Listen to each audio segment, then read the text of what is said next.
Okay, for the direct bubble point calculation, the problem is stated by solving for this bubble mole fraction to be summing to 1, and we can write the mole fraction of gas in that bubble as K value times Xi, but the Xi is just the total composition, Zi, for an oil at its bubble point. And so you can rewrite the sum of y as Zi times Ki, and you can try to solve. This, of course, should be equal to 1, and you can try to solve for the function g equal to 0, which is 1 minus this sum of Zi Ki. And Ki is a function of temperature, bubble point pressure, and convergence pressure. So in the case where we know the bubble point pressure at a given temperature, we can solve for pK, and then use that for all of the calculations for that reservoir fluid.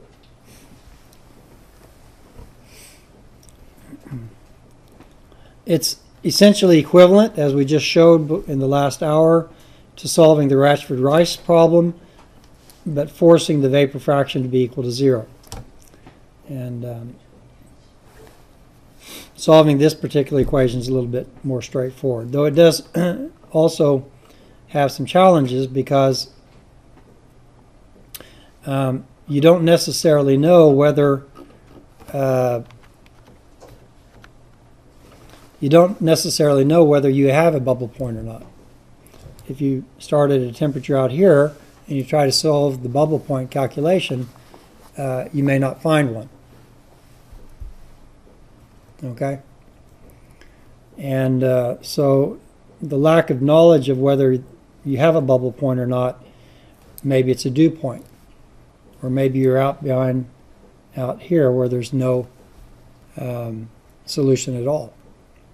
So that's the problem with the saturation pressure calculation, is that you don't know what kind you have, and you don't know whether you have one at all.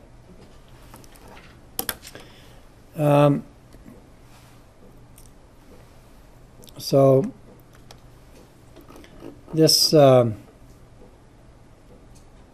this calculation here is fairly straightforward to do, and I'm not sure exactly whether I want to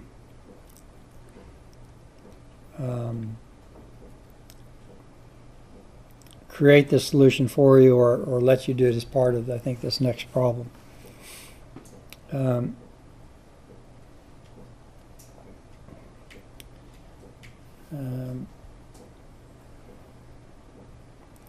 I suppose that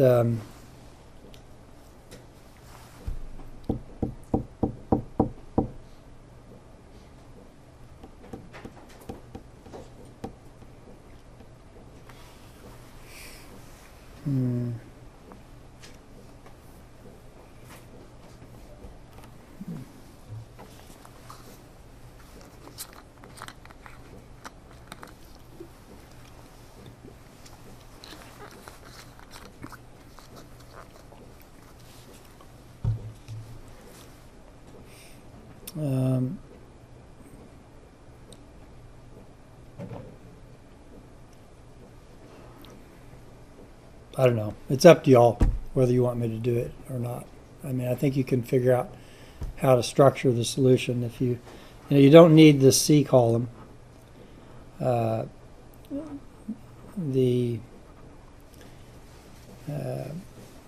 don't really need this term column either.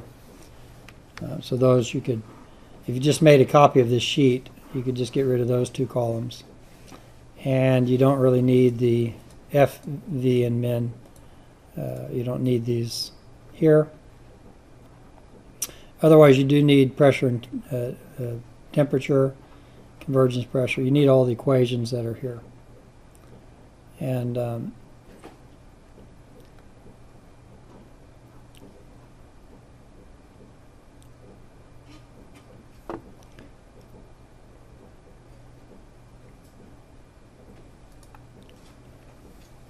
so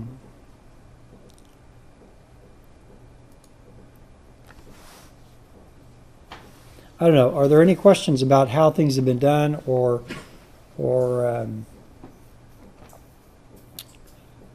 how things could be done differently on this? No. Is it completely clear or not? I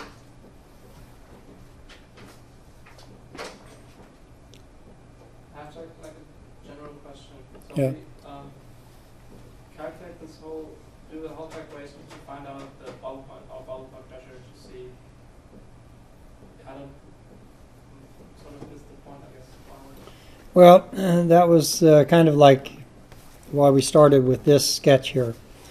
You have a composition, and you have a point in pressure and temperature and space. It could be in the reservoir or in the production tubing or wherever. And you want to know whether it's single phase or two phase.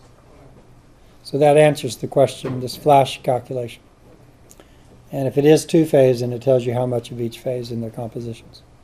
So that's really the purpose of this.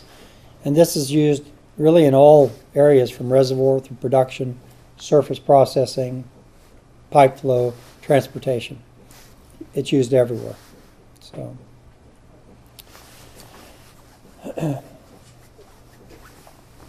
now, the saturation pressure is just done to get an orientation of where that line is.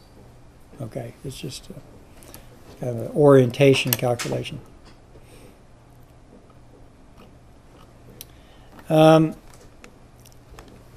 The flash calculation. So I think I'll just leave this bubble point calculation, maybe the dew point. I'm not sure what I'll put in problem 2.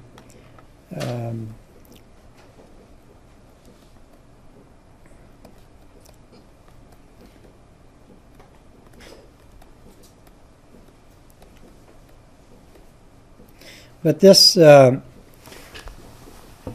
flash calculation that we went through first is the basis of calculating how much product of oil, sellable oil, you can get from a given mixture, and how much sellable gas. So we're going to estimate the amount of stock tank oil, we call it usually,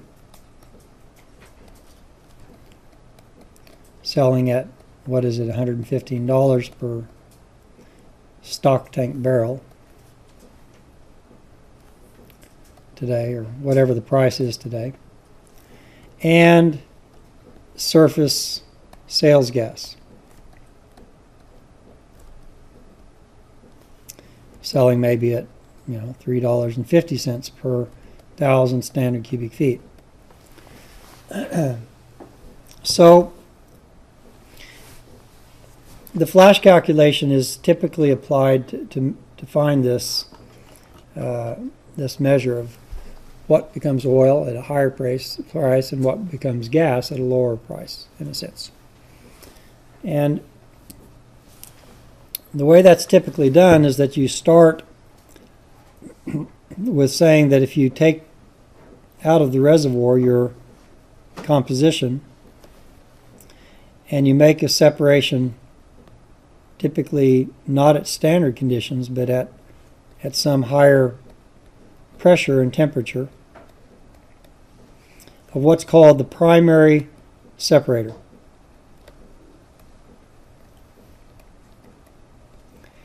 And the pressure and temperature of that primary separator is critical to determining where a lot of those components go, either into the gas phase or into the liquid phase. And you'd like to keep as much as possible of the components in the liquid phase.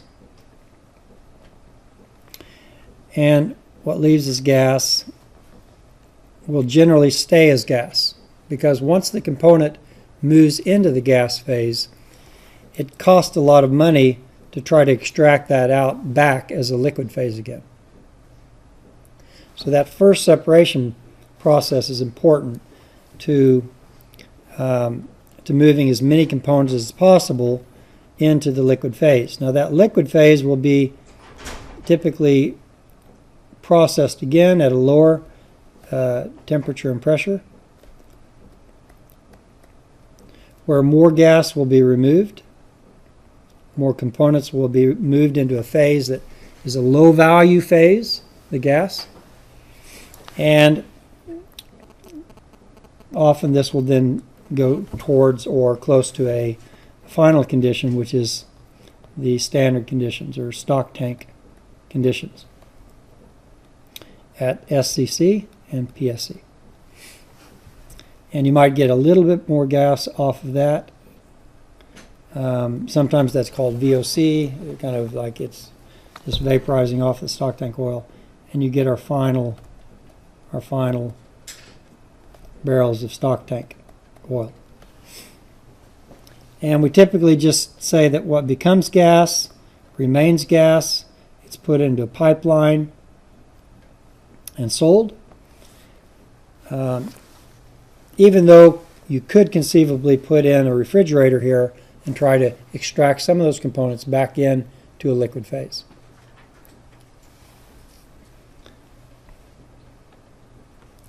So sometimes you might put a cooler here, try to bring it down, and bring some of those liquids back into here. But I'm not going to, that's typically more advanced than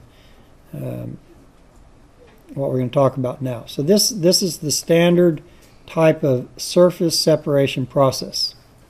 So this is referred to as a multi-stage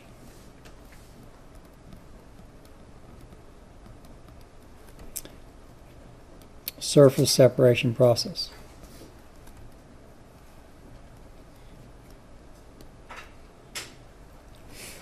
So you actually more oil out of the mixture with the multi-stage separation Yeah. process, as if Yeah. you just do it in one step. That's right. So you always get more final stock tank oil if you do this process in multiple stages. The worst kind of process is going straight to 1 atmosphere. And in particular, if you go to 1 atmosphere at a high temperature. It has to do with the fact that, you remember the K values? On a log scale, 1, 100, 1,000, 0.1, 0.01. These components that are typically forming liquids, C5 and heavier, at these conditions, they're on this straight line, log straight line with pressure. And 1 atmosphere might be down here. So you see that these components start vaporizing. And the lower the pressure, the higher the K value in a logarithmic way. Okay, it's Ki is proportional with 1 over P. So the higher the K value, the more that component moves into the gas phase, the more you lose from the oil. So that's why flashing at a low pressure straight away is the worst thing you can do. And the other thing is that if this is, at temperature 1, let's say this is at 60 degrees Fahrenheit, then at 150 degrees Fahrenheit, it's going to look like this. Same component. It moves it up. So both low pressure and high temperature brings the liquid or the component into the vapor phase. So that's why you typically want to keep the temperature somewhat down and certainly not too high, and the first stage separator pressure relatively high. So it doesn't condense back again with oil once you bring it back to standard conditions? Generally not.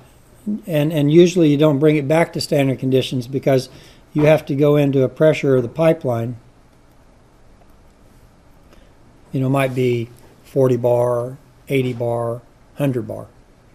So you don't want to, you'll be compressing it. So typically once the component moves into the gas phase, it'll stay there.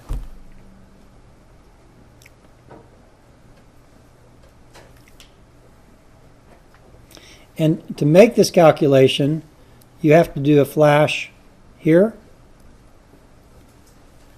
You take the resulting composition of oil, that becomes the new the new Zi entering the second separator, right? So you've got this Zi forms Yi1 and Xi1, but the Zi of this next flash, the Zi2, is equal to the Xi from stage 1. This yields a second gas, Yi2, and an Xi2. But this Xi2 becomes equal to the Zi going into the third stage, the stock tank stage. And in addition to that, you have to keep track of how many moles move into liquid, how many moles move into gas, so that you end up with finally knowing how many stock tank oil moles do I end up with, and how many total surface gas moles do I end up with. And if N is equal to 1 initially, then the sum of these two here, of course, will equal that, what you start with.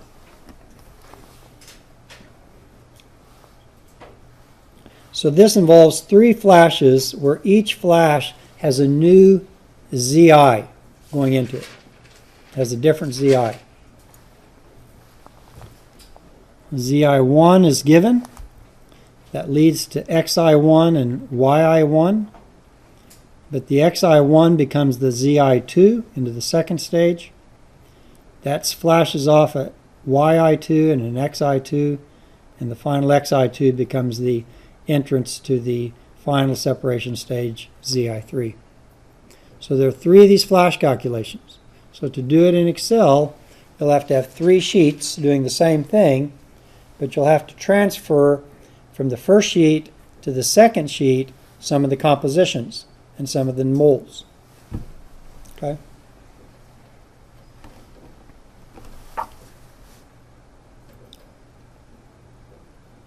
So it'll end up that the total moles of final oil is the initial moles that you go in with times the vapor fraction, not the vapor fraction, but 1 minus vapor fraction from the first flash. That's the total moles that go into the second stage.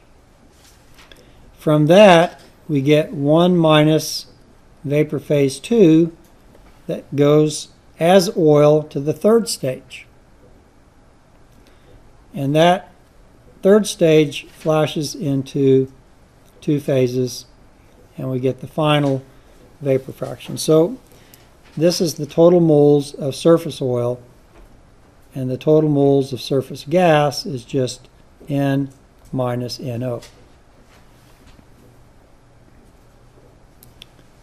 which is the same as N times vapor fraction 1 times vapor fraction, no, that's not right. Forget that.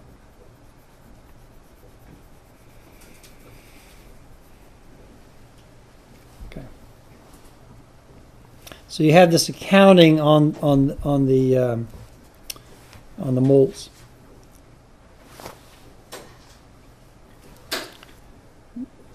This is what leaves the first stage as liquid. This is what leaves the second stage as liquid, and this is what ends up total at the end of the day as liquid.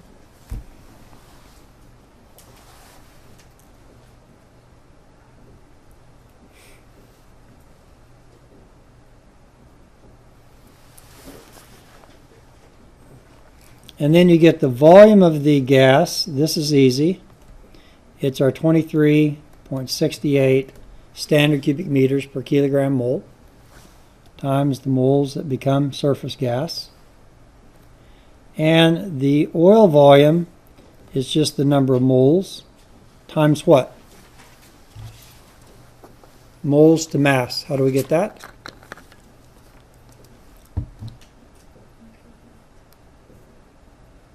We need to know the molecular weight of that final oil. That gives us that gives us kilograms, and then we have to divide by that density of the final oil. So this will give us standard cubic meters, and the ratio of those two is what we call the gas-oil ratio.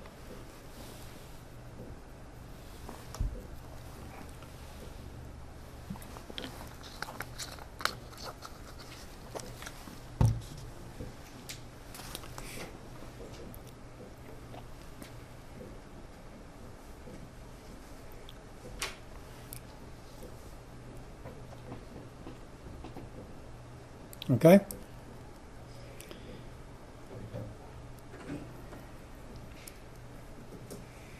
And the average molecular weight of the oil is just the final oil composition from the third stage times the molecular weight of each component. It's just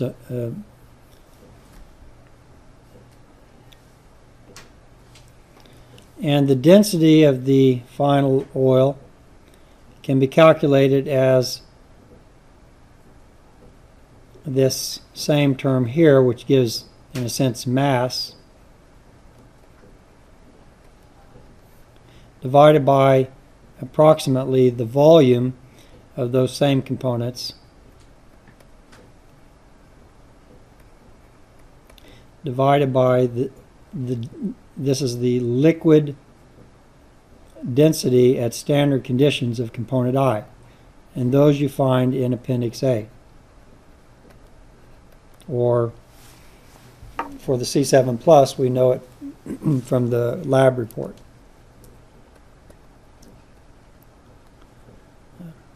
You need this from the lab. So basically this is the total mass of the components, and this is the total ideal volume mixing.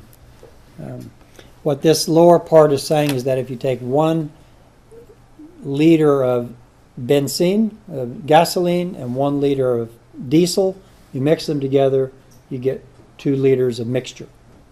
And hydrocarbon liquids behave like that. It's called ideal liquid volume mixing. So, and these calculations in 1949 being done by Muscat and McDowell on these first computers were exactly to make the calculation of gas-oil ratio. Okay? And compositions, but mainly gas-oil ratio. Because if you plot gas-oil ratio versus, for example, separator pressure, okay, then typically what you'll find is that there'll be a minimum here. And this is saying that at that particular pressure,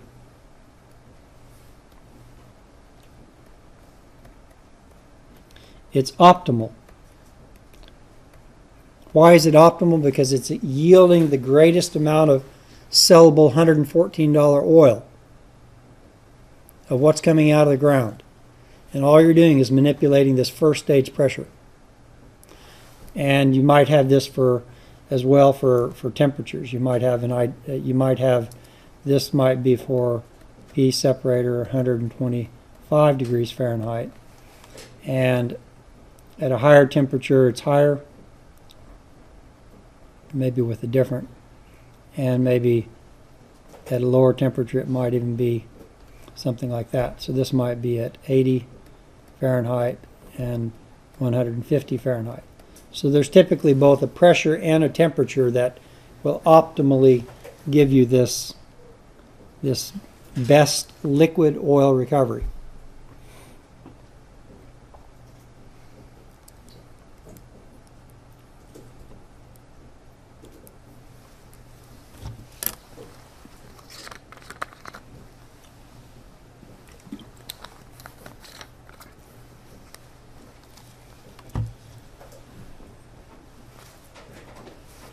Okay.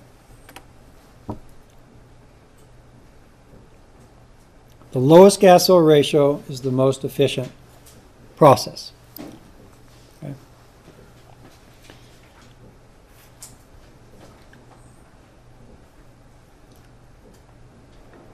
Any questions about this?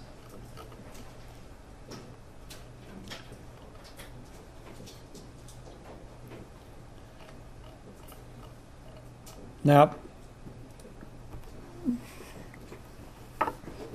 this what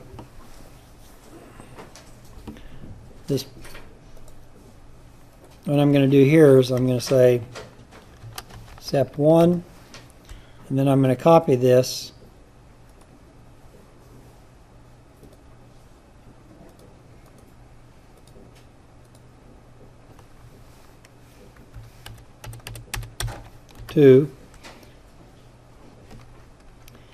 And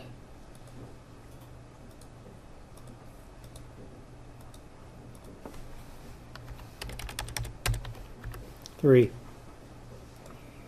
Okay. So on the first one, we can use, 50 bar and 50 C. This is first stage separator pressure and temperature. In Ekofisk, the first field developed in Norway, it was 100.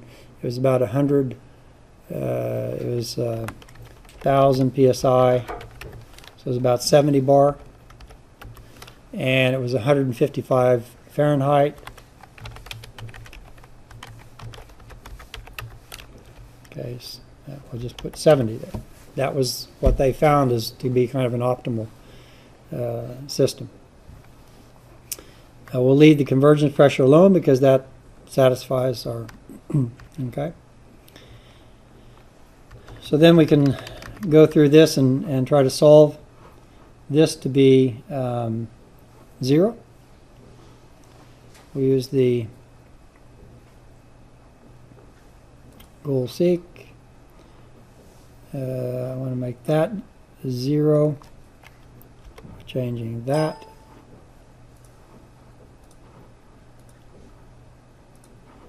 Okay, so you see now only 40% becoming gas, and 60% in moles is becoming liquid. Okay, now this is what we call XI for the first stage and YI for the first stage. Okay. But the second sheet, now this ZI, we're going to link that over to this first sheet.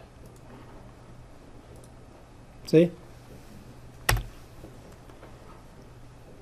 And this is no longer red, but it's linked, so I'm going to make it some other color. Orange. Okay? So those are linked, and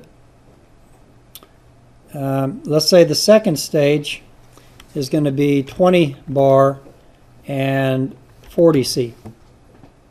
Okay? And we want to drive this thing to 0.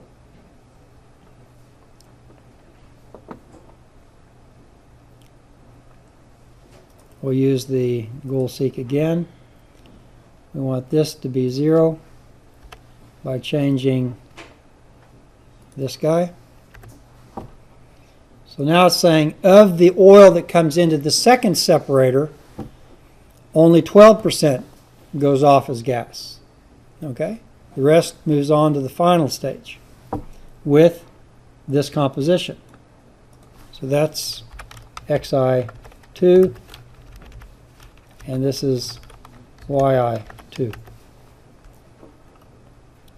And then the third separation, again, will link now to the oil from the second stage here. Change colors.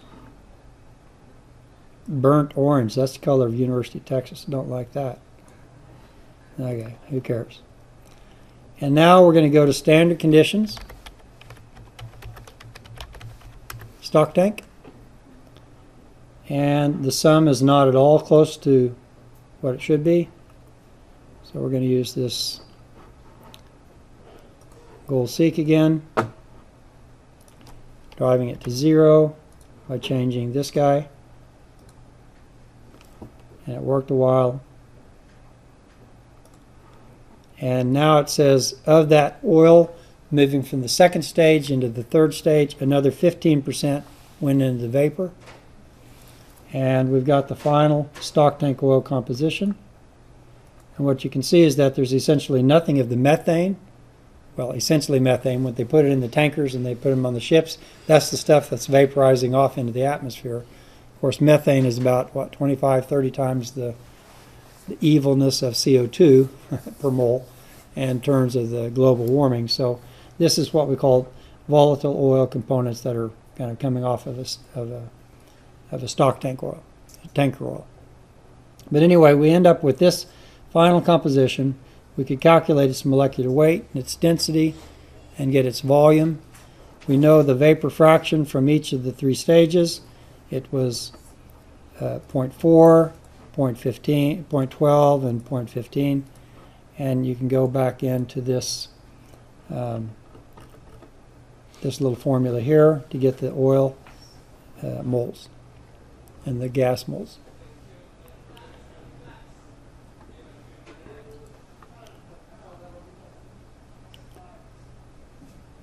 This kind of thing used to take a week to do the calculation, maybe a month to do this optimization, because it's just, just a lot of repetitive calculations that are trial and error.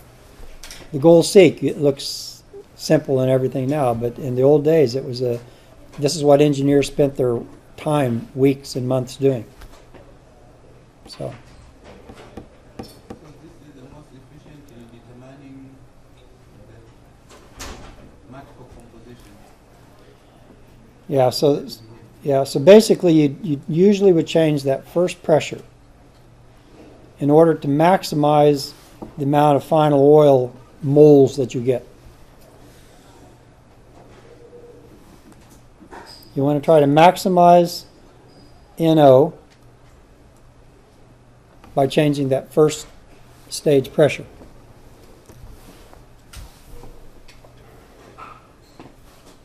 That would be that's what the 1949 paper was about. That's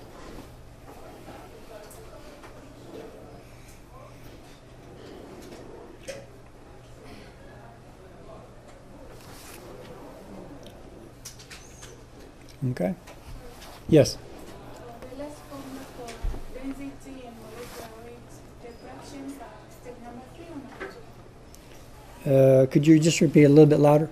Those formulas for density, Yeah. molecular weight, Right. the fractions are step number 3 or number 2? No, these would be for number 3. These are for the third stage. It's the final oil that we're selling. Right? We're not selling the second oil. We're selling the third oil. So we want to know its volume, because that's what they're going to calculate times the price of oil. Okay?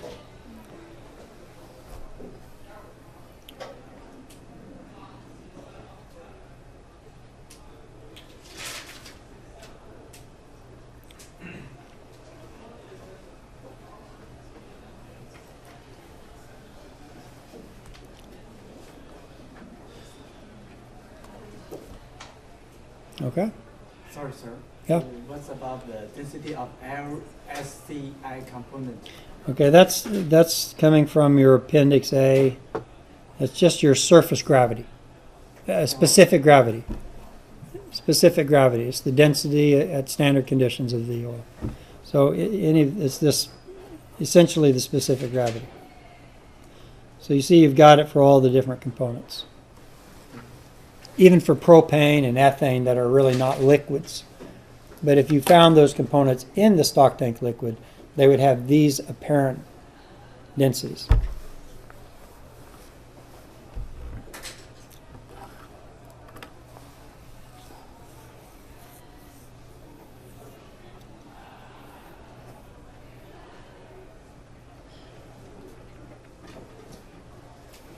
Okay, that's basically the material that you need to work on problem 2. And then this whole calculation process of converting streams from the reservoir into products, gas and oil, that's chapter 7.